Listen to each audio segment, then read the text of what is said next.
जिंदगी भर के लिए राजा बन गए, जीवन में ऐसा काम कर गए, आप मेरे शाप मेरे छत्र बन गए।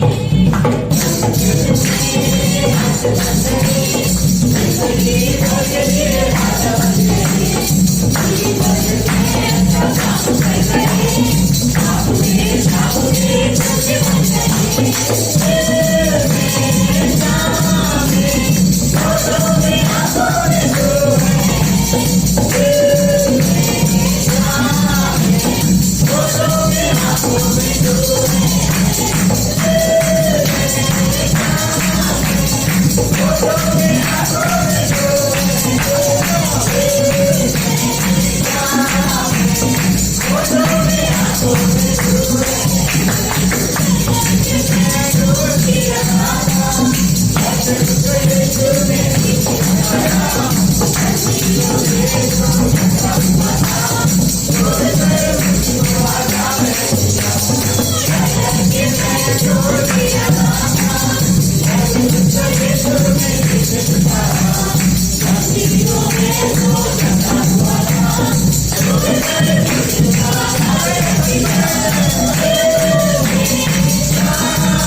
पवित्र परमेश्वर पिता, हम धन्यवाद देते हैं सच्चा और जीवित परमेश्वर।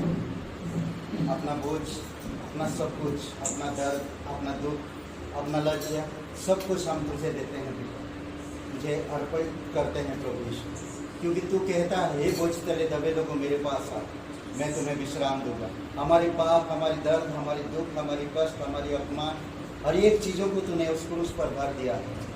धन्यवाद देते हैं ऐसे परमेश्वर, जो हमने कुछ भी नहीं किया, तूने सब कुछ पूरा कर दिया। धन्यवाद करते प्रभु। आज हम स्वयं अपनी पीठ थपथपा सकते और अपने हाथों को उठाकर तेरी महिमा कर सकते।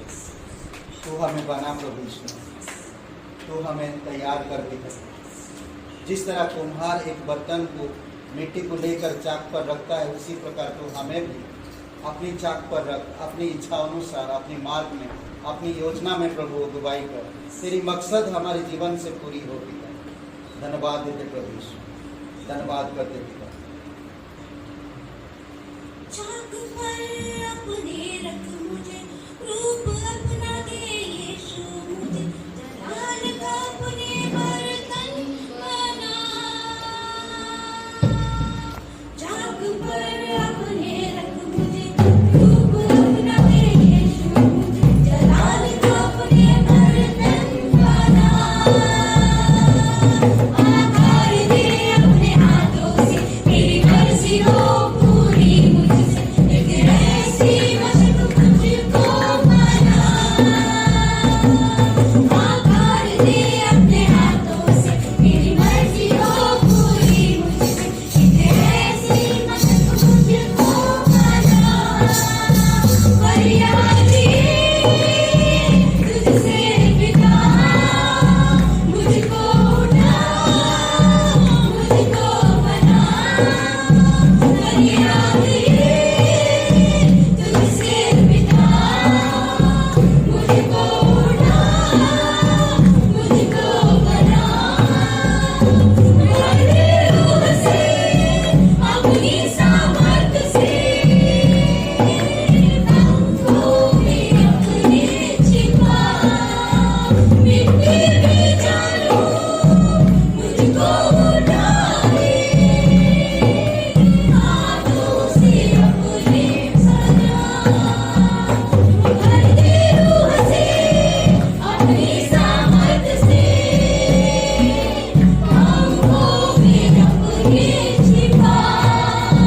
मिट्टी में डालो, मुझको उठाए, हाथों से अपने सजा।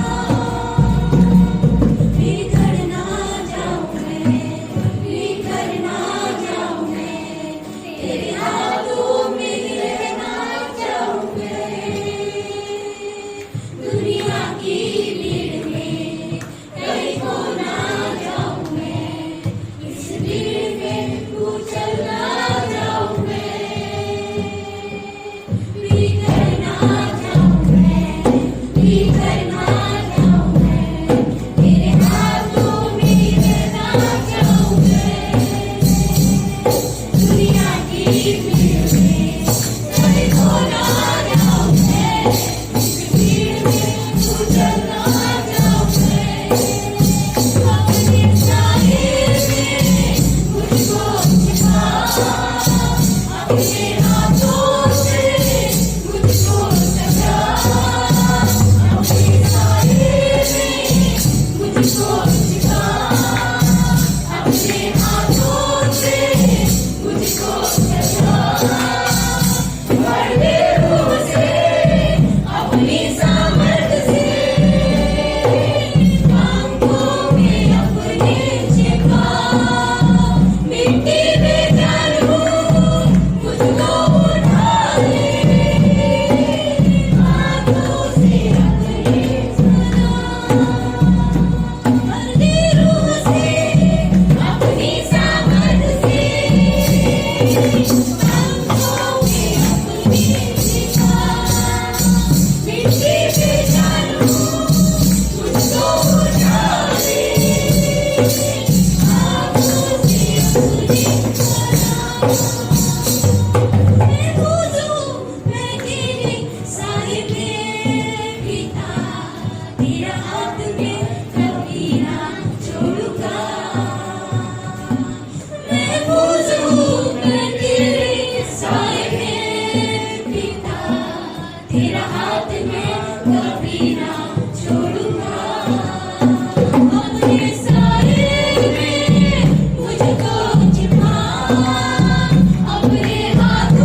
हृदय से मेरे महान प्रभु की आराधना करो।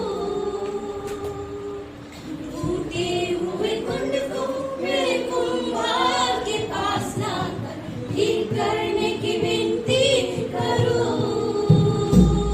मेरे छोटे हृदय से मेरे महान प्रभु की आराधना करो। टूटे हुए कुंड को मेरे कुम्हार के पास लाकर ठीक करने की विनती करो।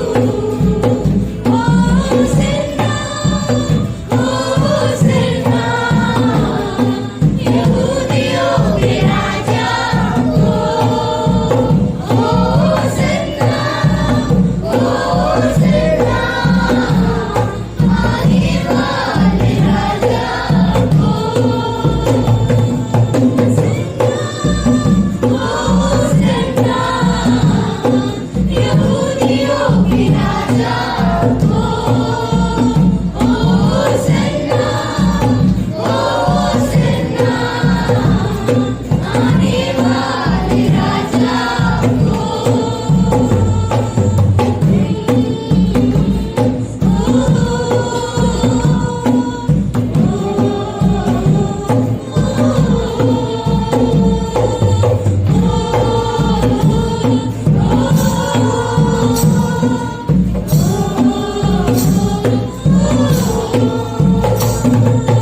मिट्टी से बनाया गया हूँ, फिर मिट्टी में जा मिलूं। मिट्टी से बनाया गया हूँ, फिर मिट्टी में जा मिलूं। मिट्टी को महिमा में बदल तेरी महिमा को त्याग किया। मिट्टी को महिमा में बदल तेरी महिमा को त्याग किया। होसन्ना, होसन्ना, यहूदियों के राजा को। होसन्ना, होसन्ना, आने वाले राजा को। कदम लड़खड़ाते समय में तेरी कृपा संभाला मुझे। कदम लड़खड़ाते समय में तेरी कृपा संभाला मुझे। तेरी सेवा में कृपा से चलाया मुझे। तेरे कर्म सिद्ध करके तेरी सेवा में कृपा से चलाया मुझे। होसन्ना, होसन्ना, यहूदियों के राजा को। होसन्ना, होसन्ना, आने वाले राजा को। इस संसार की यात्रा में मेरे जीवन का सपना है। इस संसार की यात्रा में मेरे जीवन का सपना है। मेरी अंतिम सांस जाने तक तेरे नाम को प्रकाशित करूं। मेरी अंतिम सांस जाने तक तेरे नाम को प्रकाशित करूं। होसन्ना, होसन्ना, यहूदियों के राजा को। होसन्ना, होसन्ना, आने वाले राजा को। होसन्ना, होसन्ना, यहूदियों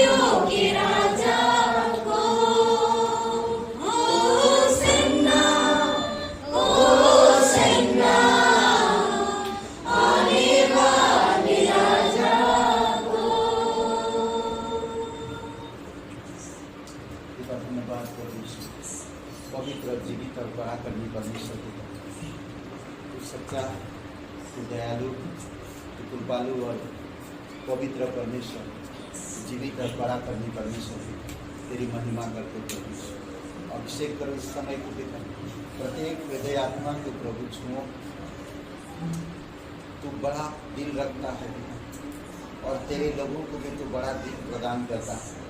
तेरा मन दिया, तेरे अनुग्रह से तू बल देता, समझ पैदा करता है प्रभु यीशु। तेरे वचनों के द्वारा, तेरी संगति के द्वारा, तेरी पवित्र आत्मा की सामर्थ के द्वारा प्रत्येक लोगों की मन, हृदय, सोच विचार, उनके जीवन के मकसद को प्रभु प्रकाशित कर पिता, कि वो तेरी सुसमाचार को, तेरे राज्य को, तेरे अनंत मकसद को प्रभु आगे बढ़ा सके और जिम्मेदारी उठा सके, और तेरी महिमा के लिए, तेरे राज्य के लिए वो दुख तक सहने के लिए तैयार हो सके। धन्यवाद देते प्रभु यीशु, तू सच्चा और जीवित परमेश्वर। अभिषेक करो पिता प्रत्येक हृदय आत्मा में। धन्यवाद देते इस सभा को तेरे चरणों पर रखते हैं। प्रार्थना प्रभु यीशु मसीह के नाम से मांगते हैं, आमीन।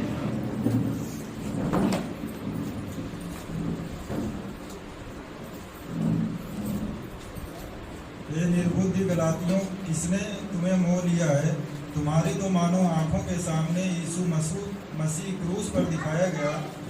मैं तुमसे केवल यह जानना चाहता हूँ कि तुमने आत्मा को क्या व्यवस्था के कामों से या विश्वास के समाचार से पाया? क्या तुम ऐसे निर्बुद्धि हो कि आत्मा की रीति पर आरंभ करके अब शरीर की रीति पर अंत करोगे? क्या तुमने इतना दुख व्यर्थ ही उठाया? परंतु कदाचित व्यर्थ नहीं। जो तुम्हें आत्मा दान करता है और तुम में सामर्थ्य के काम करता है, वह क्या व्यवस्था के कामों से या सुसमाचार पर विश्वास से ऐसा करता है? अब्राहम ने तो परमेश्वर पर विश्वास किया और यह उसके लिए धार्मिकता गिनी गई। अतः यह जान लो कि जो विश्वास करने वाले हैं वे ही अब्राहम की संतान हैं। और पवित्र शास्त्र ने पहले से ही यह जानकर कि परमेश्वर अन्य जातियों को विश्वास से धर्मी ठहराएगा, पहले ही से अब्राहम को यह सुसमाचार सुना दिया कि तुझ में सब जातियां आशीष पाएंगी। इसलिए जो विश्वास करने वाले हैं वे विश्वासी अब्राहम के साथ आशीष पाते हैं। इसलिए जितने लोग व्यवस्था के कामों पर भरोसा रखते हैं वे सब शाप के अधीन हैं, क्योंकि लिखा है, जो कोई व्यवस्था की पुस्तक में लिखी हुई सब बातों के करने में स्थिर नहीं रहता वह शापित है।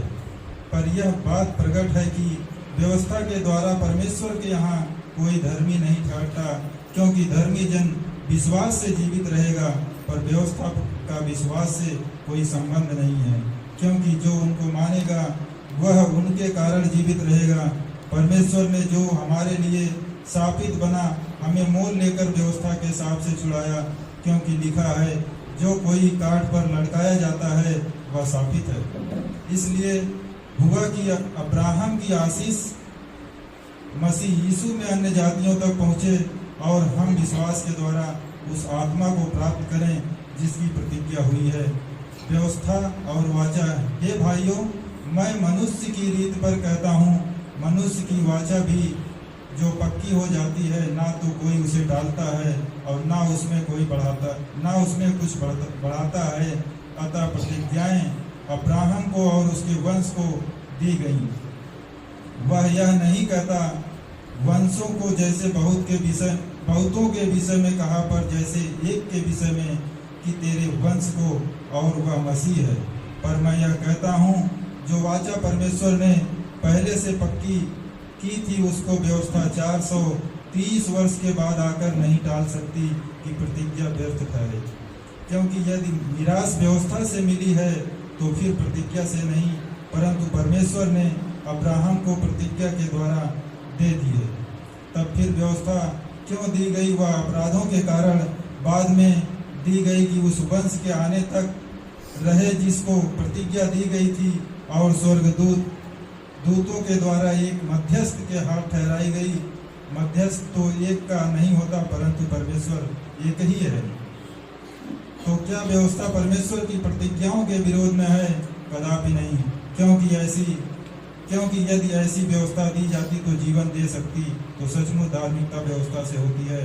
परंतु पवित्र शास्त्र ने सबको पाप के अधीन कर दिया, ताकि वह प्रतिज्ञा जिसका आधार यीशु मसीह पर विश्वास करना है, विश्वास करने वालों के लिए पूरी हो जाए। पर विश्वास के आने से पहले व्यवस्था की अधीनता में हमारी रखवाली होती थी, और उस विश्वास के आने तक जो प्रकट होने वाला था, हम उसी के बंधन में रहे। इसलिए व्यवस्था मसीह तक पहुंचने के लिए हमारी शिक्षक हुई है कि हम विश्वास से धर्मी ठहरें। परंतु जब विश्वास आ चुका तो हम अब शिक्षक के अधीन न रहे, क्योंकि तुम सब उस विश्वास के द्वारा जो मसीह यीशु पर हैं परमेश्वर की संतान हो।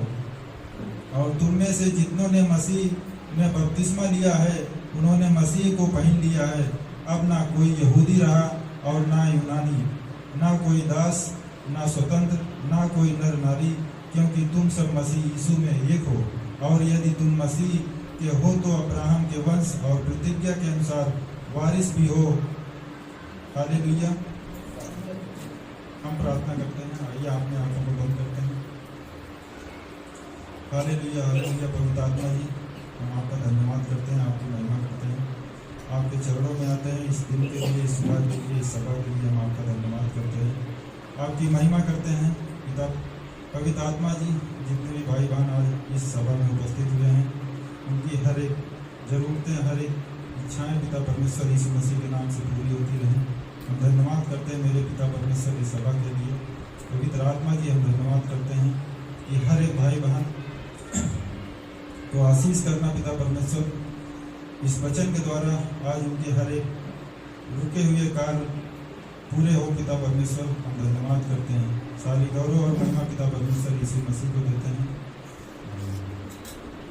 व्यवस्था और अनुग्रह, पूरा अध्याय पढ़ लिया आपने। 3 पाठ में 3 पाठ किया है। पहला पाठ किया है, बाइबल है आपके पास। व्यवस्था और व्यवस्था और फिर व्यवस्था और फिर व्यवस्था देश। ओके, व्यवस्था और अनुग्रह। ठीक है, सबसे पहले एक सवाल है कि व्यवस्था पहले आया या अनुग्रह पहले आया?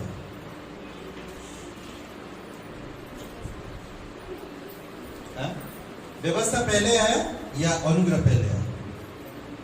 कंफ्यूज मत से भाई बहन।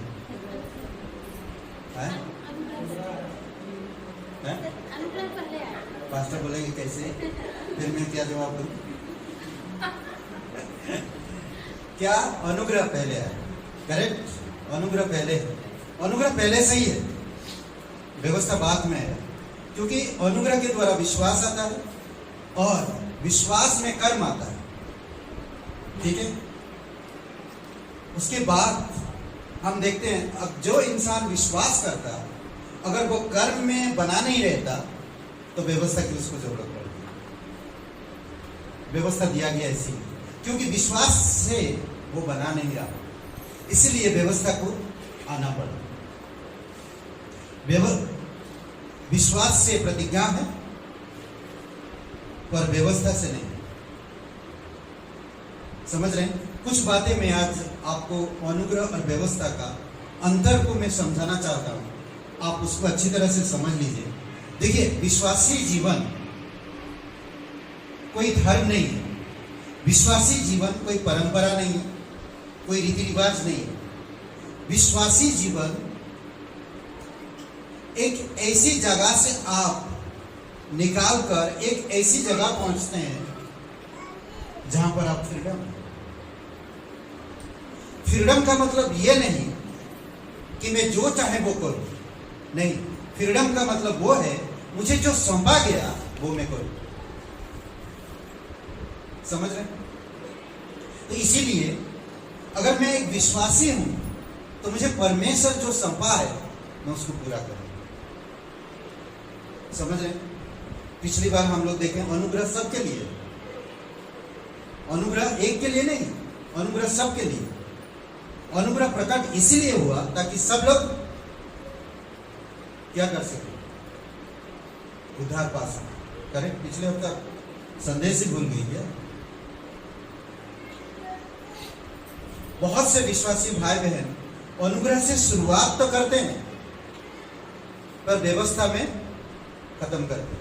यह अच्छी बात नहीं है। व्यवस्था, इसका यह मतलब है कि रीति रिवाज, परंपरा, बहुत से ऐसे चीजें हैं जो व्यवस्था में जुड़ता है, समझ रहे हैं?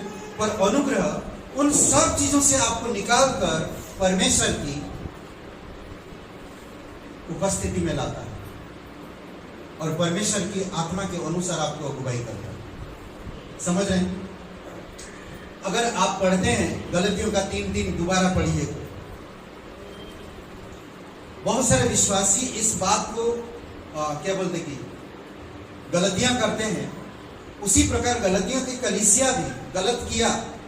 पौलुस उसको समझा रहा और बता रहा। ठीक है, 3:3 पढ़िए कोई।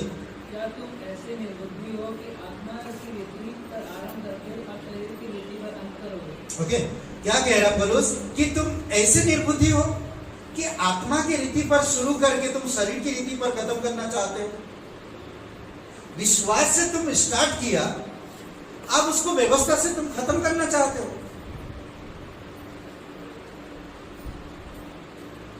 इसमें दो बातें मैं देखता हूं। आत्मा की रीति पर अनुग्रह से उद्धार प्राप्त करके मैं शरीर या परंपरा या रीति रिवाजों से उद्धार प्राप्त नहीं कर पाया। जब मुझ पर अनुग्रह हुआ तब मैं उद्धार प्राप्त कर पाया। अनुग्रह विश्वासी से तुम्हारा उद्धार हुआ। अब शरीर की रीति पर व्यवस्था का पालन करना। अगर मैं विश्वास में हूं तो मैं व्यवस्था का पालन नहीं कर रहा हूं। अगर मैं व्यवस्था में हूं तो मैं अनुग्रह को नहीं जानता हूं। दोनों नहीं चल सकते। विश्वास जो काम कर सकता था वह अनुग्रह नहीं कर सकता, और अनुग्रह जो कर सकता वो विश्वास व्यवस्था नहीं कर सकता। समझ रहे हैं? तो इसीलिए इसका तीसरे अध्याय का वचन 11 पढ़िए दोबारा, दूसरा वचन। इसका उत्तर पूरी तरह से परमेश्वर देता है। पौलुस दे रहा गलतियों के लोगों को, गलतियों की कलीसिया को, कि उत्तर देता, धर्मी जन विश्वास से जीवित रहता है। इसमें कहा व्यवस्था से धर्मी बना है नहीं, उसने कह रहा धर्मी जन विश्वास से जीवित रहेगा। हमारा उद्धार विश्वास द्वारा हुआ है, व्यवस्था के द्वारा उद्धार नहीं हुआ आपका और मेरा। हमारा उद्धार विश्वास द्वारा हुआ। हम विश्वास से जीवित रहते हैं, बिना व्यवस्था का पालन किए। हम व्यवस्था के अनुसार नहीं जी रहे, हम विश्वास से जी रहे हैं, और विश्वास से आपको जीवन मिला। समझ आ रहा? मेरे साथ हैं आप? हाँ, समझ पा रहे? देखिए, ये भावनाओं से मत समझिए। कुछ बातों को वचनों के आधार पर आप समझिए तो आप समझ पाएंगे। ओके, एक सवाल यहां पर आता है, क्या यह हमें स्वयं अपने लिए एक व्यवस्था निर्धारित करने और जानबूझकर परमेश्वर की आज्ञा का उल्लंघन करके पाप करने की अनुमति देता है? चलो, मैं अनुग्रह में हूं, मैं व्यवस्था में हूं, तो मैं तोड़ते रहूं। मैं अनुग्रह विश्वास में हूं तो मैं व्यवस्था को तोड़ते रहूं।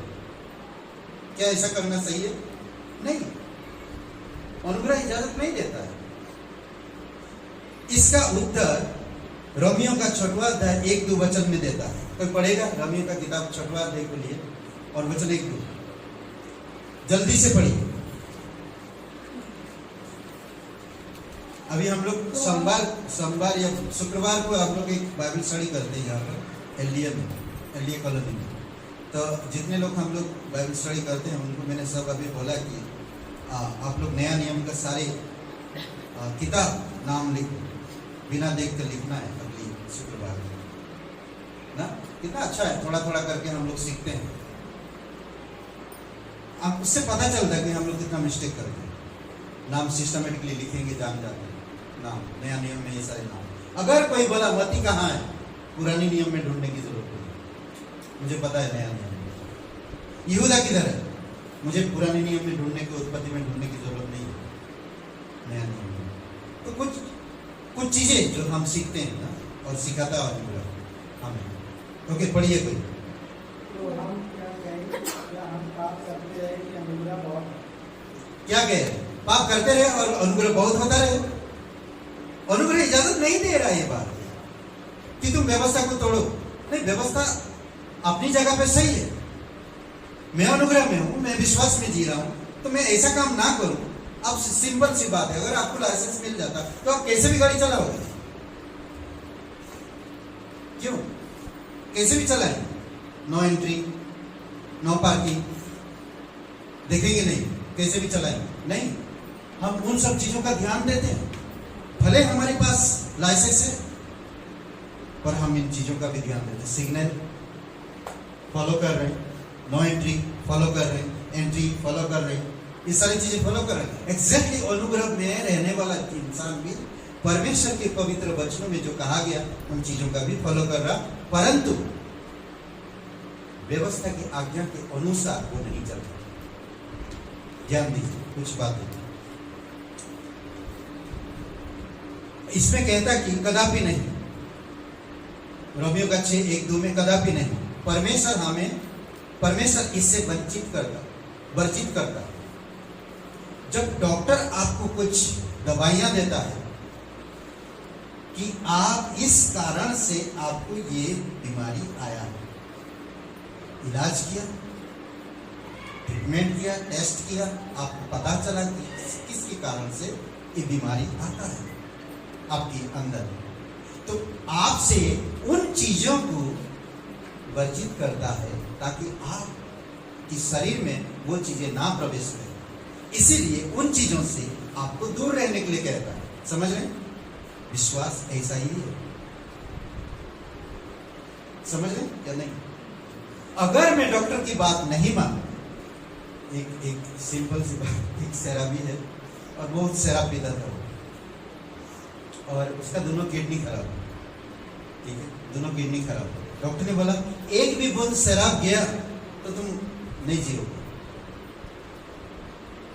तो उसने डॉक्टर साहब के पास, हाँ साहब ठीक है, धन्यवाद, बढ़िया, प्रणाम करके सलाम करके चला जाता। शाम होता है, बेटा को बोलता बेटा चाहिए। बेटा बोलता डॉक्टर ने मना किया, उसकी पत्नी मना कर, उसके बच्चे मना कर, डॉक्टर ने मना किया, बोलता जी नहीं पाऊंगा, बोलते वैसे भी मरना है, आप पी के मर जाओ। तो वो नहीं सबर रहा, उसको चाहिए। डॉक्टर ने बोला कई बार, आप और मैं भी कई बार अपनी चीज में आकर हम उस व्यवस्था के बाहर जाते हैं या अनुग्रह के बाहर जाते हैं और हम काम करते हैं। तो क्या हुआ, एक बूंद लिया, दूसरे दिन वो खत्म हो गया।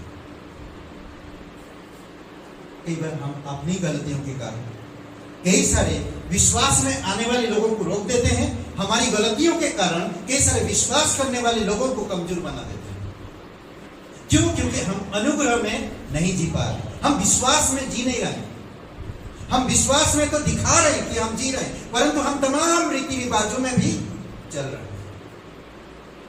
इसी कारण से हमारे जीवन में तरक्की नहीं हो पाती, हम मजबूत नहीं हो पाते। समझ रहे? आज बहुत सारे लोग हैं, प्रभु यीशु मसीह के अनुग्रह में आपको यह करने की जरूरत नहीं है। प्रभु यीशु मसीह के अनुग्रह में आप उस चर्च में जाने की जरूरत नहीं है। अनुग्रह यीशु मसीह ने स्वयं कहा, वहीं पर अनुग्रह होता, वहीं पर विश्वास होता, जहां पर यीशु के नाम से, यीशु की महिमा के लिए 2 या 3 लोग इकट्ठा हो, वो चर्च है। वो कोई परंपरा नहीं है, वो कोई रीति रिवाज नहीं है, वो कोई सिखाया नहीं। यीशु ने बताया तुम मेरे नाम से जहां पर इकट्ठा होगे वहां पर मैं उपस्थित रहूंगा और मैं सुनूंगा। यह अनुग्रह विश्वास है, अद्भुत है। बहुत सारे ऐसे विश्वासी आते हैं, विश्वास करते हैं, उनके जीवन में परमेश्वर चमत्कार करता है, वो उनको अगुवाई करता है कि तुम अनुग्रह में, विश्वास में जीवन जियो, परमेश्वर की वचन पढ़ो, उसके आधार पे तुम आगे बढ़ो। परमेश्वर मार्गदर्शन करता है, फिर भी वो अपने रीति रिवाजों से बाज नहीं आते हैं। और अपने रीति रिवाज में ही रहते हैं। नहीं समझ पाते हम लोग, नहीं समझ पाते विश्वास। इसीलिए बहुत जरूरी है कि आपको मुझे समझना, समझ रहे हैं? तो इसलिए बहुत जरूरी है समझना। प्लीज थोड़ा साइलेंट कर दीजिए अपनी अपनी मोबाइल। समझ रहे हैं? ये चीजें हैं। याकूब का 4 दूसरा अध्याय, याकूब का दूसरा अध्याय, या पौलुस की पत्रियों में और याकूब संतुलन बताते हैं। पौलुस की पत्रियों में पौलुस जो कहा, अनुग्रह में जीना चाहिए, अनुग्रह में रहना चाहिए, अनुग्रह से हम जीते हैं, अनुग्रह से हम धर्मी ठहरे, अनुग्रह से हम बचाए गए। तो याकूब का पत्री दोनों में संतुलन देखते हैं। याकूब की पत्री में शिक्षा संतुलन बनाए रखने कठिन हो जाता है, पर इस प्रकार कहता है, दूसरा अध्याय वचन 14 में कहता है कि हे मेरे भाइयों, यदि कोई कहे कि मुझे विश्वास है पर वह कर्म ना करता हो तो उसे क्या लाभ। कर्म मतलब समझ रहे? कर्म पूजा नहीं है, मेरा विश्वास पूजा है। विश्वास में मैं भक्ति को उत्पन्न करता हूं और विश्वास के द्वारा मैं जो काम करता हूं उसको कर्म है। विश्वास से आगे अगर मैं कर्म से उद्धार प्राप्त नहीं कर सकता, अनुग्रह से विश्वास के द्वारा आपका उद्धार हो गया। आप परमेश्वर कहता कि विश्वास के साथ साथ तुम्हें परमेश्वर की वचनों के अनुसार चलना और जीवन व्यतीत करना। समझ रहे? परमेश्वर का वचन कहता है चोरी मत करना। अगर मैं विश्वास कर रहा हूं तो मैं चोरी नहीं करूंगा। अगर परमेश्वर का वचन कह रहा है कि तू झूठ बोलना, अगर मैं विश्वास करता हूं तो मैं झूठ नहीं बोलूंगा। परमेश्वर का वचन कह रहा है, इसको कह देता। समझ रहे? इसका सही क्या ऐसा विश्वास कभी उसका उद्धार कर सकता है जो कर्म ही ना करता हो? कभी विश्वास उद्धार कर सकता है? विश्वास में कर रहा हूं पर मैं काम नहीं जोड़ रहा हूं। सोचिए, मैं गैरेज मैकेनिक जानता हूं, गैरेज की मैकेनिक मैं जानता हूं, मेरे पास सर्टिफिकेट सब कुछ है, और मैं एक गैरेज खोल के रखा। विश्वास है ये वास्तव विराम है, इसका गैरेज है उसके नाम से, और वो नंबर रजिस्टर नंबर सब कुछ लिखा हुआ, पर मैं गैरेज में काम नहीं करूँ तो कौन गाड़ी लेकर आएगा? क्या करेंगे? कोई आए? कोई नहीं आए। समझ रहे? तो वैसे ही विश्वास। याकूब का दूसरा अध्याय वचन 20 में, पर हे निकम्मे मनुष्य, क्या तुम यह भी नहीं जानता कि कर्म बिना विश्वास व्यर्थ है? विश्वास और कर्म दोनों साथ में चलते हैं। अगर मैं विश्वास कर रहा और प्रभु का वचन कुछ करने के लिए कह रहा तो मुझे वो करना है, परंतु मैं अपनी मर्जी से नहीं कर रहा, पर विश्वास के अधीन पर रहकर वो काम कर रहा हूं। समझ रहे? मैं परमेश्वर पर विश्वास करता हूं, परमेश्वर कहता जाओ हर एक जाति हर एक भाषा बोलने वाले लोगों को सुसमाचार प्रचार नहीं कर रहा, मुझे करना है, परमेश्वर का वचन कहता। समझ रहे? तो इसीलिए बहुत कई सारी चीजें जो हमें समझने की जरूरत है वो हमें समझना है। फिलिपियों का दूसरा अध्याय इसमें उत्तर देता है इस वचन का। फिलिपियों का दूसरा अध्याय 12-13 वचन, डरते और कांपते हुए अपने उद्धार का कार्य पूरा करते जाओ। उद्धार कैसे मिला आपको? कैसे मिला? हाँ? विश्वास से, अनुग्रह से विश्वास के द्वारा हमें उद्धार मिला। अगर आपको उद्धार मिल गया तो परमेश्वर क्या कह रहा? डरते और कांपते हुए अपने उद्धार का कार्य पूरा करते जाओ, क्योंकि परमेश्वर ही है जिसने अपनी स्वेच्छा निमित्त तुम्हारे मन में इच्छा और काम दोनों बातों को करने का प्रभाव डाला। जब मैं विश्वास किया तो परमेश्वर मेरे अंदर भले काम करने के लिए अपनी स्वेच्छा अनुसार मेरे अंदर डाला। तो आप मुझे करना है, आप मुझे करना है। उद्धारकर्ता हमारे द्वारा काम करता है। विश्वास के द्वारा हम मसीह के अधीन हो जाते हैं और वह हमारे शरीरों को भले कार्यों के लिए प्रयोग करता है। अपने शरीर को समझ रहे हैं, भले काम के लिए प्रयोग करता है। हमारे कार्य समर्पित होनी चाहिए हमेशा परमेश्वर के प्रति। वही है जो धार्मिकता के कार्य संपन्न करता है, प्रभु यीशु मसीह। हृदय परिवर्तन के बाद हम भले कार्य करते हैं क्योंकि हमारा पहले ही उद्धार हो चुका है, क्योंकि हम यीशु मसीह पर अनुग्रह के द्वारा, विश्वास के द्वारा है। आज हम जब विश्वास का काम करते जाते हैं, हम काम कर रहे हैं इसलिए नहीं कि हमें उद्धार मिलेगा, काम इसलिए नहीं कर रहे हैं कि हमें उद्धार मिलेगा। ऑलरेडी हमारा उद्धार हो चुका है। हम काम इसलिए कर रहे हैं कि हम परमेश्वर ने हमारे अंदर करने के लिए हमें डाला है, काम करने के लिए। समझ रहे हैं? तो दूसरी बात अगर कहा जाए तो हम उद्धार प्राप्त करने के लिए भले काम नहीं करते हैं। आज बहुत सारे लोग संसार में नहीं जानते कि वो भले काम इसलिए करते हैं कि वो उनका मुक्ति मिल जाए। हम भले काम इसलिए करते हैं क्योंकि परमेश्वर ने कहा है। हमें मुक्ति के लिए भले काम नहीं कर रहे, समझ रहे? इसीलिए यहाँ पर कहता कर्म पूजा नहीं है। इसका मतलब ये नहीं कि आप विश्वास करते हो तो काम करो नहीं कुछ। विश्वास के साथ साथ, विश्वास अगर आप करते हो तो आपको उसके साथ साथ काम भी करना होगा। काम इसलिए कर रहे हो क्योंकि आप परमेश्वर पर विश्वास किया, परमेश्वर ने आपके अंदर काम करने को ताकत दिया, डाला इच्छा। इस कारण से आप भले काम कर पाए, क्योंकि हम काम के लिए, उद्धार के लिए काम, भले काम नहीं करते। बहुत सारे लोग आज इसीलिए करते हैं ताकि उनका जीवन मुक्ति हो। नहीं, समझ रहे? एक सिंपल सी बात अगर हम देखते, एक कुत्ता अगर भौंकता है, क्यों भौंकता है? क्योंकि वो कुत्ता है। अगर वो कहेगा कि मैं कुत्ता बनने के लिए भौंकूंगा तो गलत होगा। समझ रहे? समझे क्या? वो कुत्ता है इसीलिए भौंकता है।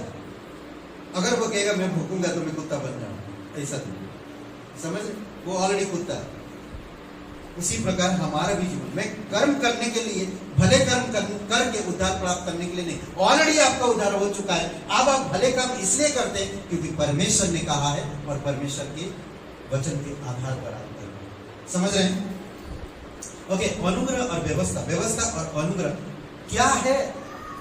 ये बार बार बाइबल में लिखता, अनुग्रह, व्यवस्था क्या है? ये सब चीजें ना, मैं कहूं समाज में आज जो बहुत सारे परंपराएं हैं, क्या है, क्यों करते हैं? जानते हैं उसके बारे में? नहीं जानते हैं फिर भी हम करते हैं। वो कर रहे हैं इसीलिए। कई बार होता है, उसको दिखाने के लिए मैं भी करूंगा, उसको जलाने के लिए मैं भी करूंगा। अगर वो हरा कलर का लाइट लगाएंगे तो मैं सफेद कलर का लाइट लगाऊंगा। ये कमाल है। एक दूसरे को दिखाने के लिए धर्म के काम करते हैं, परंपरा करते हैं। कौन सा काम कर रहे हैं एक दूसरे को दिखाने के लिए? क्या है ये चीज? व्यवस्था और अनुग्रह। ओके, व्यवस्था में निर्गमन 20:1 से 17, 1 से 19 तक की 10 आज्ञाएं सम्मिलित है और अन्य सभी आज्ञाएं भी, रोमियो का 7:12। इसीलिए व्यवस्था पवित्र है और आज्ञा भी ठीक है और अच्छी है। वचन संहिता 19:7-8 वचन में कहता, यहोवा की व्यवस्था खरी है, वह प्राणों को बहाल कर देती है। यहोवा के नियम विश्वासयोग्य है, यहोवा के उपदेश सिद्ध है। इस प्रकार हम देखते हैं कि व्यवस्था पवित्र, खरी, अच्छी, सिद्ध और शुद्ध और ठीक है। व्यवस्था गलत नहीं है, सब चीजें सही है, पर कुछ चीजों को समझ के साथ करना जरूरी है। ये व्यवस्था है, समझ रहे? अनुग्रह देखिए, अनर्जित कृपा दृष्टि है। ये मैं अर्जित नहीं कर सकता, मैं कमाई नहीं है, मुफ्त में मुझे मिलता है। समझ रहे?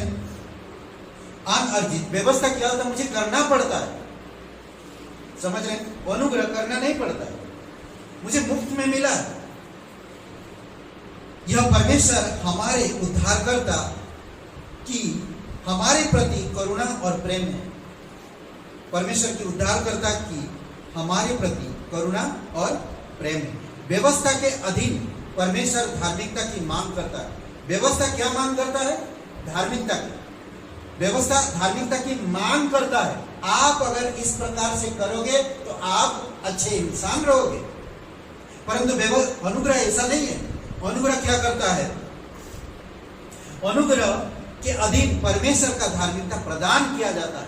अनुग्रह आपको धार्मिकता दिया जाता है, कमाया नहीं जाता, मांग नहीं करता। समझ रहे? व्यवस्था मांग करता है धार्मिकता की, पर अनुग्रह धार्मिकता को देता है। समझ रहे? ये था व्यवस्था। अनुग्रह की पहली पॉइंट में किया था व्यवस्था ना। ओके, ये था व्यवस्था। अब अनुग्रह। अच्छा, अनुग्रह हो गया। ओके, इफिसियों का 2 अध्याय 8-9 वचन में, क्योंकि विश्वास के द्वारा अनुग्रह ही से तुम्हारा उद्धार हो गया। ये कर्म से हुआ, व्यवस्था से हुआ। व्यवस्था कर्म करता है, अनुग्रह नहीं करता, उद्धार मिल जाता है। समझ गए? समझे क्या नहीं? मैं कुछ कर रहा हूं उद्धार पाने के लिए, पर अनुग्रह बिना करते हुए उद्धार दे दिया। समझ रहे हैं? इसको कहते हैं अनुग्रह।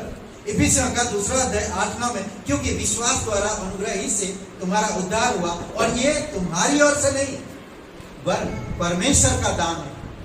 परमेश्वर का क्या है? दान है। और ना कर्मों के कारण, ऐसा ना हो कि कोई घमंड करे। ये कर्मों के द्वारा नहीं, काम के द्वारा नहीं। अगर काम के द्वारा अगर मैं स्वर्ग पहुंच गया, मेरा उद्धार हो गया, काल में जाकर यीशु मसीह के सामने नहीं कहूंगा कि यीशु मसीह तेरा क्रूस पे मरना व्यर्थ है, बेकार है, मैं तो काम करके स्वर्ग में आ गया, तो यीशु से सर झुका देगा ना। परमेश्वर तैयार है, परमेश्वर तैयार है, परमेश्वर हमें मुफ्त में दिया। समझ रहे?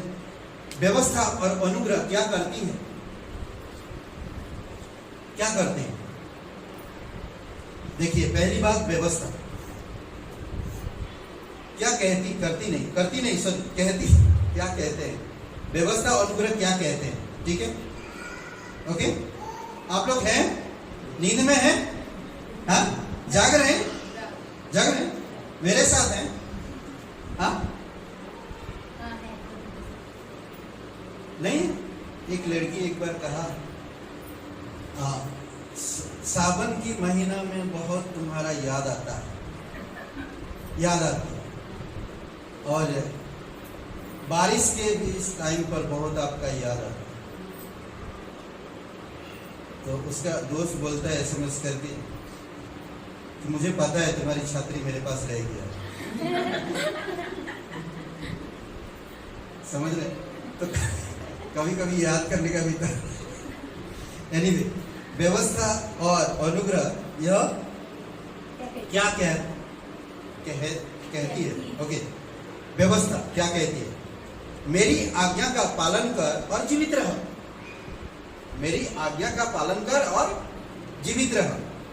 ले व्यवस्था 18:5 में, इसलिए तुम मेरे नियमों और मेरी विधियों को निरंतर मानना, जो मनुष्य उनको माने वह उसके कारण जीवित रहे। मानना, करना, समझ रहे? रोमियो का 10:5 में, जो मनुष्य उस धार्मिकता पर जो व्यवस्था से है चलता है, वह इसी कारण जीवित रहेगा।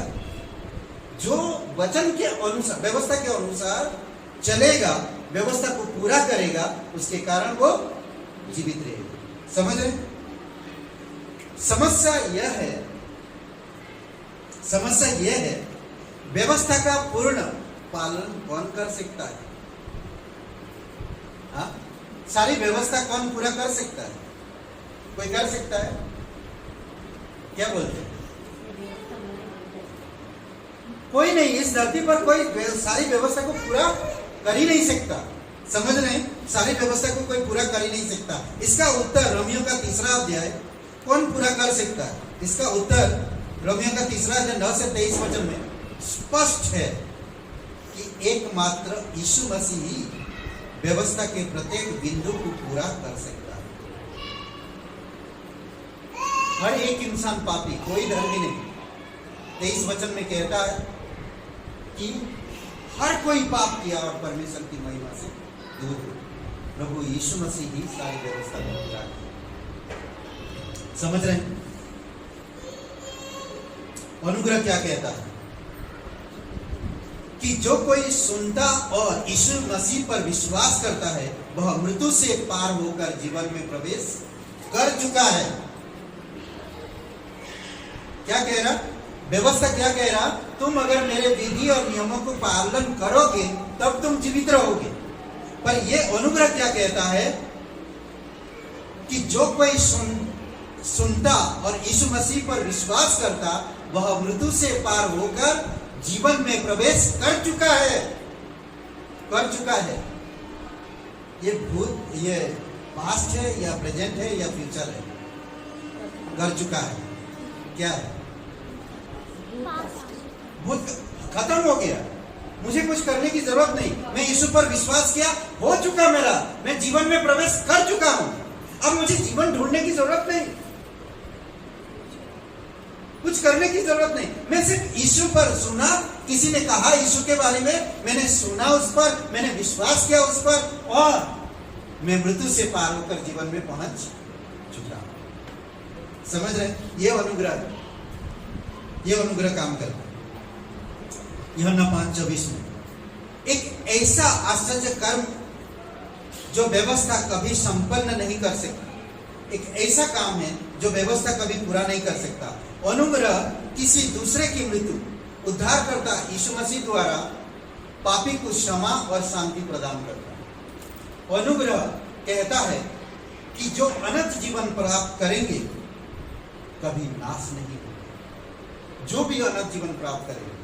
मैं व्यवस्था से अनंत जीवन प्राप्त नहीं कर पा रहा। व्यवस्था क्या कर रहा? व्यवस्था को मानूंगा तो मैं जीवित रहूंगा। समझ रहे?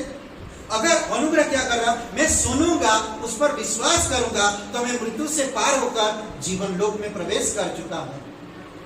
समझ गए?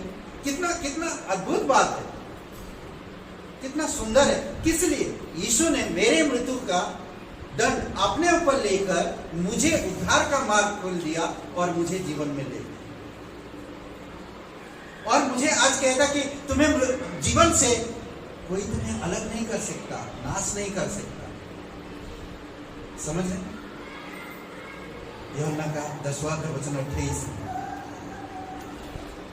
समझ रहे? मैं थोड़ा लंबा चलेगा ना? भूख लगा कि नाश्ता वास्ता करके आएंगे, ब्रेकफास्ट किए क्या? बस एक जन के एनीवे, ओके। अनुग्रह, व्यवस्था और अनुग्रह क्या करती है? दोनों क्या करते हैं? व्यवस्था और अनुग्रह। समझ पा रहे हैं क्या? नहीं मजा आ रहा? आज मार रहे हैं इसीलिए।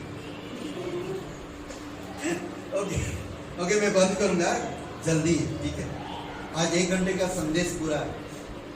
ओके, अनुग्रह, व्यवस्था और अनुग्रह क्या करती है? व्यवस्था क्या करती है? प्रत्येक उस व्यक्ति को दोषी ठहराती है।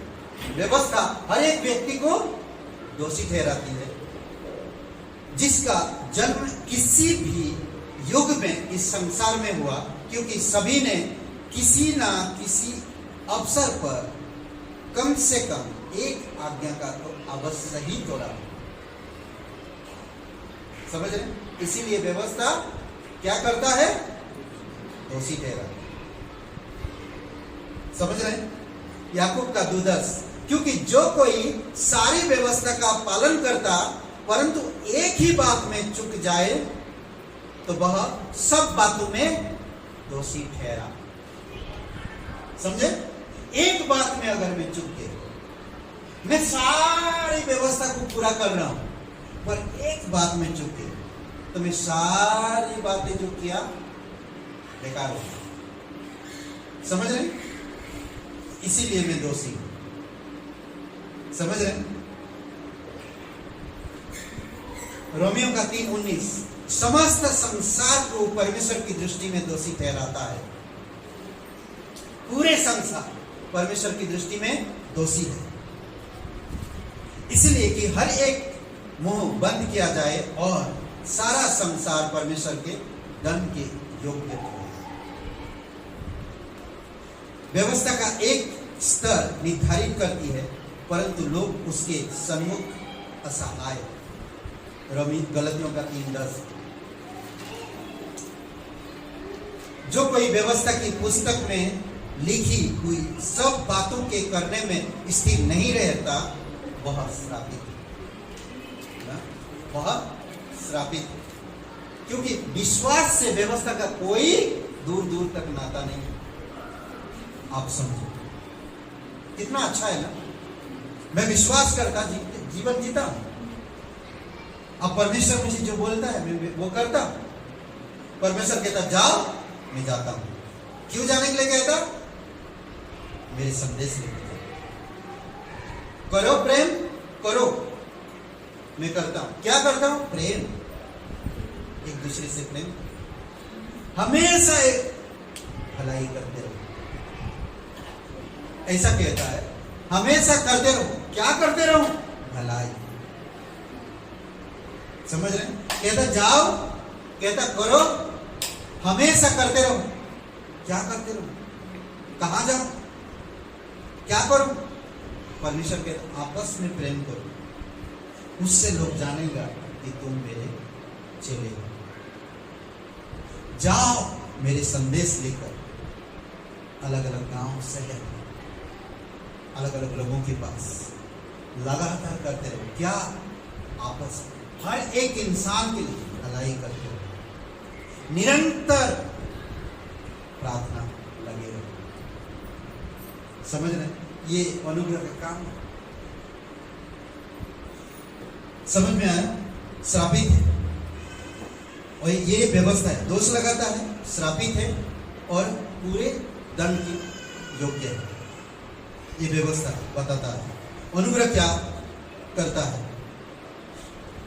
खोए हुए, दोषी और व्यवस्था का उल्लंघन करने वालों को बचाने के लिए तैयार है। हम लोग पिछले हफ्ता बात की। कौन सा वचन था पहले? खुलो खुलो जल्दी खुलो। पिछले हफ्ता की संदेश। कितना याददाश्त है आपका तेज ना। तीतुस का 2 अध्याय वचन कहाँ है? तीतुस का 11 2 अध्याय वचन 11। समझ रहे? क्या कह रहा? बचाने के लिए, सबके लिए अनुग्रह प्रकट है, सबके लिए अनुग्रह। क्या कह रहा? क्योंकि परमेश्वर का अनुग्रह प्रकट है, सब मनुष्य के उद्धार का कारण है। कितना अच्छा ना। अनुग्रह प्रकट है, खोए हुए, दोषी, व्यवस्था का उल्लंघन करने वाले लोगों को बचाने के लिए हमेशा तैयार है। अनुग्रह उस धार्मिकता को जिसे व्यवस्था ने हमसे ले लिया था। अनुग्रह उस व्यवस्था को जो व्यवस्था अनुग्रह उस धार्मिकता को जो व्यवस्था ने हमसे ले लिया था, परमेश्वर के वरदान द्वारा हमें वापस कर देगा। कितना अच्छा ना, कितना अच्छा है। वापस कर देगा। अनुग्रह मसीह के मूल्य पर दोषी पापी के लिए परमेश्वर का धन है। अनुग्रह को पापी केवल बचाता ही नहीं, पापी को केवल बचाता ही नहीं, परंतु उसे संभालने के लिए दिन प्रतिदिन अधिकाधिक अनुग्रह प्रदान करता जाता है। अनुग्रह प्रदान करता जाता है। कितना अच्छा है। हर दिन सोचिए, कोई बीमार होता तो हम लोग उसको दाल चावल नहीं देते जो रोज खाते हैं। हम लोग खाना नहीं देते, उसको स्पेशल खाना होता है। दूध, सफेद दूध होता है, बिस्किट होती है, मस्त बढ़िया बिस्किट। जो मांगे मुझे वो खाने का इच्छा हो, खाने का इच्छा हो, मुझे इच्छा है, वो ला देते हैं। अनुग्रह वही काम करता है, जानते हैं? अनुग्रह वही काम करता। एप्पल खाने का इच्छा, मौसमी खाने का इच्छा, तंदूरी खाने का इच्छा। नहीं, सोचिए, अनुग्रह वही करता है। समझ रहे? व्यवस्था और अनुग्रह यह क्यों नहीं कर सकती? क्या नहीं कर सकती? देखते हैं। व्यवस्था एक दोषी पापी को निर्दोष नहीं ठहरा सकता। प्रेरितों के काम 13:39 में व्यवस्था एक दोषी इंसान को निर्दोष नहीं कर सकता। व्यवस्था किसी को सिद्ध नहीं बना सकती। इब्रानी का 7:19 में स्वर्ग में प्रवेश करने के लिए पापी को धर्मी और सिद्ध बनना आवश्यक है, जरूरी है। समझ रहे हैं? स्वर्ग में प्रवेश करने के लिए और इसके प्रति क्रूस पर किए गए प्रायश्चित के कार्य और मसीह के लहू द्वारा होती है और कोई रास्ता नहीं। कोई व्यवस्था के द्वारा स्वर्ग नहीं जा सकता। अनुग्रह क्या करता? अनुग्रह विश्वास द्वारा। अनुग्रह क्या नहीं कर सकता? अनुग्रह विश्वास द्वारा पापी को धार्मिकता सुलभ कर देता है।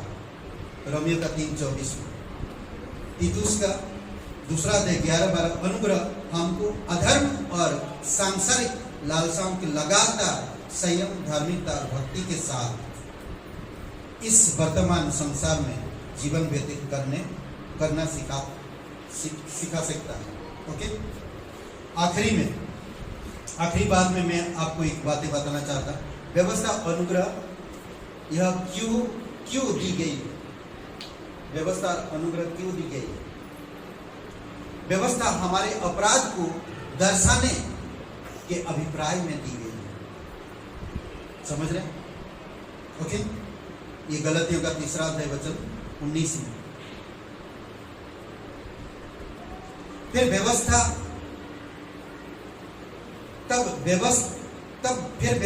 क्या रही?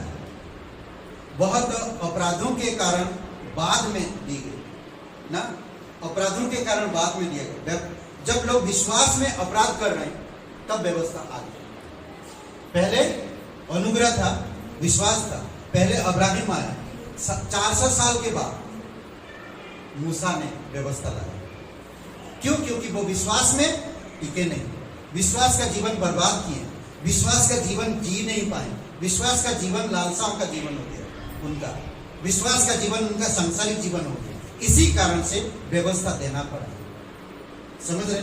जब आपका बच्चा जब बातें नहीं सुनता है तो आप बहुत तेज ताड़ना करते हैं, सब कुछ बंद है, घर से बाहर जाना बंद है, तेरा जेब खर्चा बंद है, न किसी से बात करना, फोन वोन सब कुछ बंद है।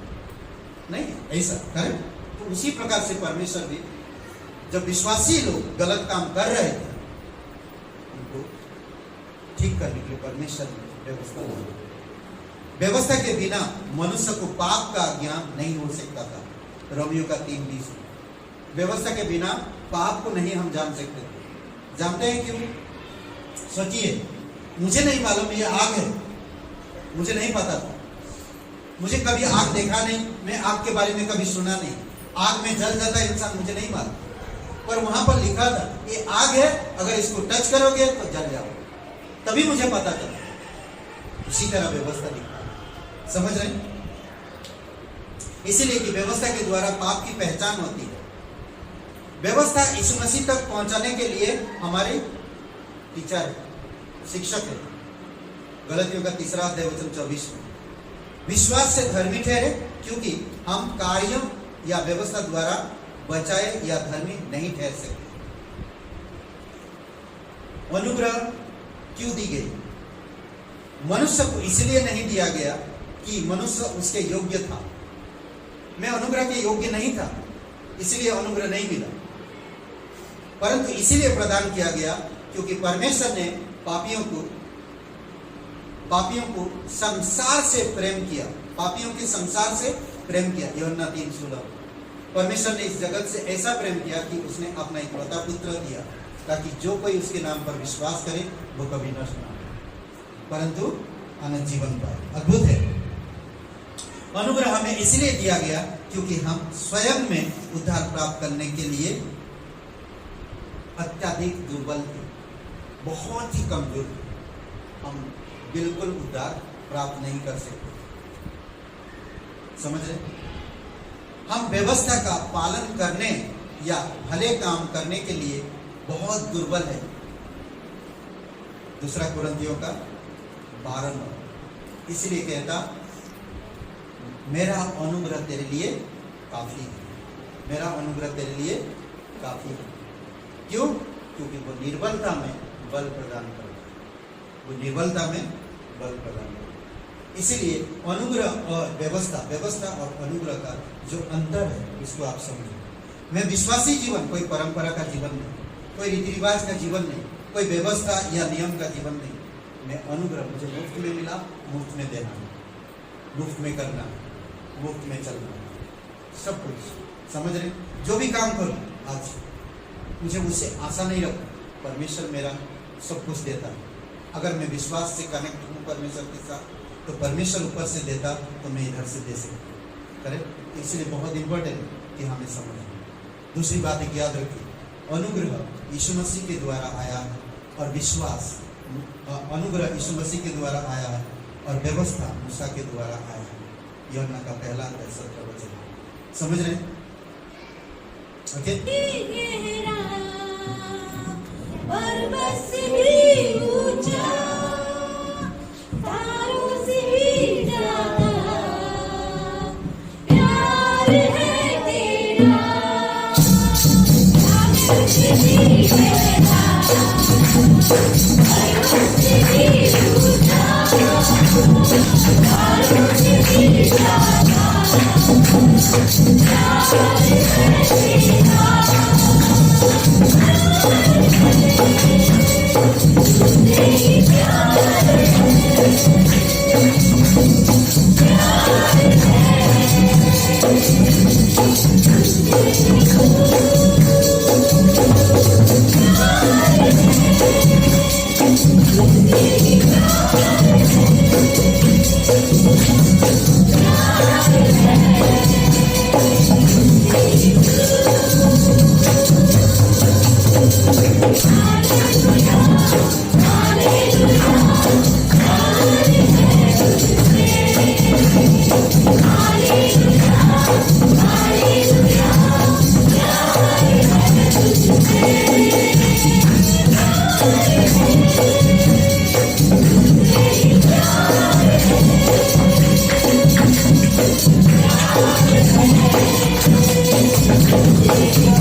परमेश्वर हम धन्यवाद देते हैं, प्रत्येक लोगों को अभिषेक करो प्रभु, व्यवस्था और अनुग्रह को समझ सके, परंपराओं रीति रिवाज तमाम छोटी छोटी चीज़ों पर मन न लगाएं, बल्कि प्रभु तेरी महान योजना पर सोचे।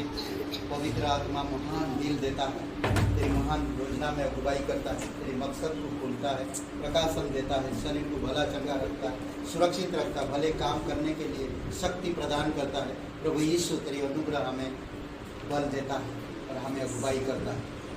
धन्यवाद देते पिता, आज हमारी पास विश्वास है कि हम एक रोगी के लिए जब प्रार्थना करते हैं तो वो ठीक हो जाते हैं। हमें विश्वास है कि एक दुष्ट आत्माग्रस्त व्यक्ति के लिए प्रार्थना करते हैं तो दुष्ट आत्मा भाग जाता है। हम विश्वास करते हैं प्रभु यीशु मसीह कोई अनजान व्यक्ति को अगर सुसमाचार सुनाते हैं तो वो सुसमाचार पर विश्वास करता है। हम विश्वास करते हैं ये अनुग्रह के काम है पिता, जो हमें नरक से, पापों से और दुष्ट शक्तियों से हमें बचाता है। प्रभु यीशु हम तेरी स्तुति करते हैं पिता। हम प्रार्थना करते वंदना के लिए आप उसको स्पर्श करो, शक्ति दो, हाड़ मांस लहू से शक्ति पिता। ऐसे बहुत सारे परिवार है प्रभु यीशु मसीह, तेरी दया और कृपा है पिता। मिस्टर कौशल उनके जीवन के लिए प्रार्थना करते प्रभु यीशु, आप उनके कान को ठीक करना और पूरी तरह से चंगाई देना प्रभु यीशु मसीह, उनका ट्रांसफर को लखनऊ करना पिता। तेरी दया और कृपा है प्रभु यीशु। विश्वास के साथ प्रार्थना करते यहाँ पर प्रत्येक भाई बहन कमजोरी है, कोई अगर तकलीफ में, कोई कोर्ट केस, कोई किसी प्रकार की परिस्थितियों में गुजर रही, यीशु आप स्पर्श करो, उन्हें शक्ति सामर्थ्य और चंगाई दो प्रभु यीशु। दयालु और कृपालु परमेश्वर धन्यवाद करते, धन्यवाद देते पिता। महेंद्र मिश्रा आप उनको स्पर्श करो प्रभु यीशु मसीह। दिनेश मिश्रा पिता, तेरी दया और कृपा रे पिता, तो सच्चा और जीवित परमेश्वर धन्यवाद देते। जयवीन प्रभु आप उसको स्पर्श करो और संपूर्ण रूप से उनकी जो गांठ है प्रभु उसे दूर करना और पूरी तरह से चंगाई देना। सच्चा और जीवित परमेश्वर धन्यवाद देते हैं। वाणी की बेटा रौनक के लिए भी प्रार्थना करते उसे शक्ति और सामर्थ्य देना और चंगाई देना प्रभु यीशु। तो सच्चा और जीवित परमेश्वर धन्यवाद आज का दिन के समय तेरे चरणों पर रखते हैं। प्रार्थना सर्वशक्तिमान हमारा उद्धार करता सर्वशक्तिमान यीशु के नाम, आमीन।